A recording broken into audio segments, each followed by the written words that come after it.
I remember my mother, my aunts, and my grandmother gathering in front of the television, saying they were about to watch their stories, the soap operas. For many years, these shows were a cultural touchstone, a ritual where we saw reflections of our own lives, and often, the quiet triumphs of black professionals. From Nia Long on Guiding Light to Shamar Moore on The Young and the Restless, these actors built powerful legacies. But few stars shined as brightly, or for as long, as Kristoff St. John. For over 27 years, he graced our screens as Neil Winters on The Young and the Restless, YNR, not as a stereotype, but as a well-educated, positive corporate executive. His portrayal was foundational, making YNR the #1 soap opera for years by drawing a huge black audience.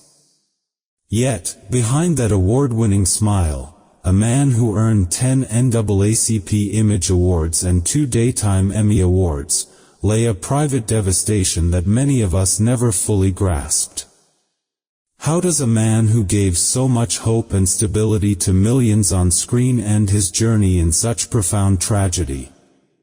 This is the story of the inner demons, the relentless fight against mental illness, and the crushing loss that left the world wondering if this beloved legend ultimately died from a broken heart. The man we came to know as Kristoff St. John began his life far from the manicured sets of The Young and the Restless. Born on July 15, 1966, in New York City, he spent his early years moving between Bridgeport, Connecticut, and Los Angeles. His background was complex. His biological mother was white Polish, and his father, Kristoff St. John, was African American, a seasoned actor, director, and screenwriter who even played Ben Buford in the iconic 1971 movie Shaft. The complexities began early. Kristoff said he never truly knew his mother, as her immigrant parents never accepted the black skin color of Kristoff and his father. His father took him, and later married Maria St. John, who helped raise him. They moved to California when Kristoff was about 4, embracing the burgeoning, hippie era. His childhood was anything but typical. His father and stepmother became strict vegetarians who only ate raw vegetables, leading to Kristoff often getting into fights at school for trying to eat other kids' lunches. They lived in isolated areas, and common childhood joys, like watching cartoons, were forbidden. It was a restrictive environment, but it gave him his first career path. His father, after being blacklisted from acting by the government due to his militant associations, including the Black Panthers, focused entirely on managing Kristoff's career. Kristoff learned the techniques of acting by watching his theatrical parents and was soon auditioning, often competing with young talents like Todd Bridges of Different Strokes. His first roles came quickly. At 7, he was cast in the TV show That's My Mama. At 10, he played Booker Brown on the #1 ranked ABC sitcom, Happy Days. Though showrunners wanted him for the spin-off Laverne and Shirley, he was replaced at the last minute by Lenny and Squiggy. In 1979, at age 12, Kristoff took a significant role portraying a young Alex Haley in the ABC miniseries Roots, The Next Generations. He followed this up with the Bad News Bears TV series, a role he cherished because he finally got to play sports, a passion his father had previously forbidden, fearing injury to the young actor. A major turning point in his adolescence involved his family traveling to India at the urging of his stepmother, Maria. The purpose was to film a documentary for Sai Baba, a Hindu figure with over 50 million followers, whom many, including celebrities like the Beatles, believed to be God. After 4 months of filming, the family realized this was a dangerous cult, described as being worse than Jim Jones and Guyana. The experience was isolating, but it shaped his awareness of manipulation and power. Returning to California, he landed roles on major hits like The Cosby Show in 1984, playing David James, Denise Huxtable's boyfriend. He even went on a date with Lisa Bonet after the episode, though it didn't progress. He continued building his profile, eventually beating out Lenny Kravitz for a counselor role on A Different World in 1988. His journey was a testament to perseverance, preparing him for the legendary run that would make him a household name and an icon for many in the black community. Despite his massive success and the unwavering love for his character, Neil Winters, on The Young and the Restless, Kristoff St. John was fighting a crippling private battle. He was known to struggle with bipolar disorder, a mental illness often hidden beneath the surface of celebrity life. This personal struggle, however, was tragically amplified by the devastating illness of his firstborn son. His deepest sorrow revolved around Julian St. John. From the age of 13, Julian battled severe mental illness, including schizophrenia and depression, often seeking solace in drug addiction. His struggles led to a string of legal troubles, rehab attempts, and multiple arrests. Kristoff and his ex-wife, Mia St. John, did everything they could to help, ultimately admitting him to a psychiatric hospital in Long Beach, California. They did this to protect Julian from himself and the legal system, believing the hospital was the safest place. The unimaginable happened on November 23, 2014. Julian St. John, at just 24 years old, was found dead by suicide in his bathroom. The hospital had guaranteed the parents that due to his suicidal behavior, they would check on him every 15 minutes and remove anything he could use to harm himself. But Julian was discovered with a plastic bag over his head, the very method he had previously attempted. Reports later emerged that staff at the facility had allegedly skipped mandatory check-ins and falsified documents to cover up the neglect. The loss broke Kristoff. The immense guilt consumed him, believing he failed his son. Kristoff and Mia sued the facility for negligence, eventually reaching a settlement that they used to establish the Julian St. John Foundation, dedicated to raising mental illness awareness, particularly within the Black and Latino communities. Mia noted that in their communities, mental illness is often dismissed with phrases like, "You'll be alright, shake it off." Kristoff's own downward spiral became public 2 years later. In October 2017, around the anniversary of his son's death, he sent a picture of himself to Mia with a gun to his head, threatening to kill himself. Police intervened, confiscating 2 guns and placing him under a 72-hour mental evaluation hold. The end came suddenly.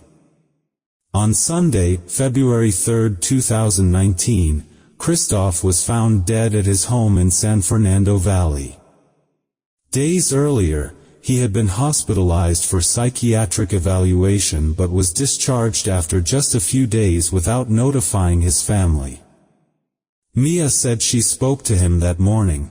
He was drunk and deeply depressed. In a heartbreaking final conversation, he claimed he could see his son, Julian St. John, at the door, saying Julian was coming to take him for a walk. His friend rushed over but found Kristoff unresponsive on the floor, surrounded by empty liquor bottles. The pain had finally overwhelmed the man who brought so much joy to our screens. The official declaration regarding the death of Kristoff St. John was delivered by the Cook County Medical Examiner. The finding ruled his death accidental, citing hypertrophic heart disease, a condition that thickens the heart muscle, with acute alcohol intoxication as a contributing factor. The amount of alcohol in his system, 4 times the legal limit, was a lethal dose. He essentially drank himself to death. However, for the millions of viewers who had welcomed Neil Winters into their homes for nearly 3 decades, and for those close to him, the formal medical conclusion told only half the story. The popular consensus, the emotional truth, was that Kristoff St. John died from a broken heart.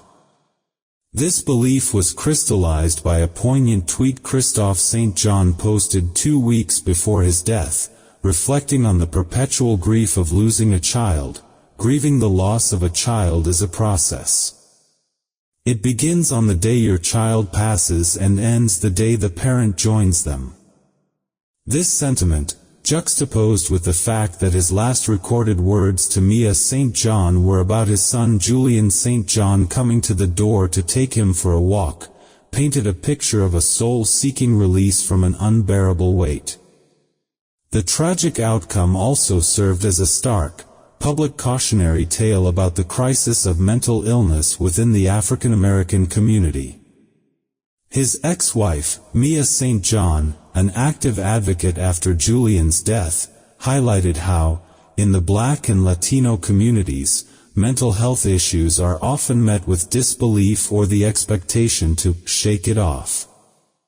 Kristoff's own struggle with bipolar disorder, hidden beneath his public persona, brought this conversation painfully to the forefront.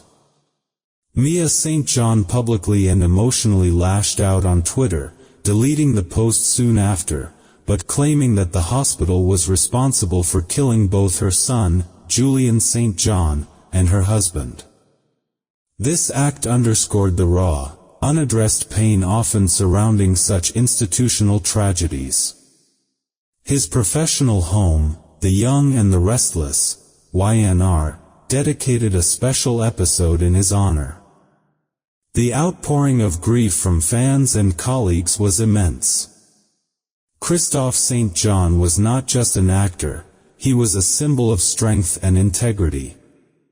His story became a somber reminder that even those who embody success and confidence can be silently ravaged by the combination of profound loss and untreated mental illness. His resting place next to Julian St. John in Valley Oaks Memorial Park became the physical manifestation of his final, enduring connection. The passing of Kristoff St. John at just 52 years old marked the end of a profound era in American television. His decades-long portrayal of Neil Winters on The Young and the Restless, YNR, will forever be remembered as a victory for representation and dignity in media. But his ultimate legacy lies not just in the Emmys and the NAACP Image Awards he won, but in the raw honesty of his final chapter, a painful testament to the devastating toll of emotional loss and the silent battle against mental illness. His life, though ending in tragedy, now serves as an unvarnished lesson. He showed us that a smile can hide the deepest wounds, and that the guilt of a parent who loses a child, especially one battling severe mental illness like Julian St. John, can be an unstoppable force.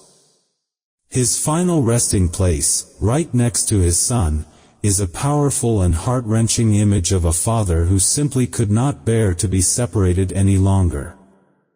As his family and fans believed, his heart was irreversibly broken. Yet, even in his deepest despair, Kristoff left a message of hope. His last text to his ex-wife, Mia St. John, was not one of bitterness but of encouragement and profound insight. Understand you got to live in the present and observe all the good things in your life and others around you. Julian would not want you to live your life with bitterness and upset. It eats away with you and drains your life slowly but surely. You must rise to the occasion and accept the beauty around you. I believe in you. This final piece of wisdom, a call to rise above the bitterness, is the true inheritance of Kristoff St. John. It is a challenge to all of us who have faced loss and struggled with mental illness to seek support and recognize that dignity and freedom of the soul do not require applause, only acceptance. If this story has resonated with you, and if you know someone silently struggling with grief or mental illness, take a moment to reach out. Perhaps this story reminds you of the strength and resilience needed to keep fighting. Share your thoughts below, or if you seek a deeper understanding of this journey, consider reading Mia St. John's memoir about her family's fight against mental illness. We read every comment. Please remember to subscribe if you appreciate stories that touch the heart and remind us of the human condition behind the celebrity spotlight.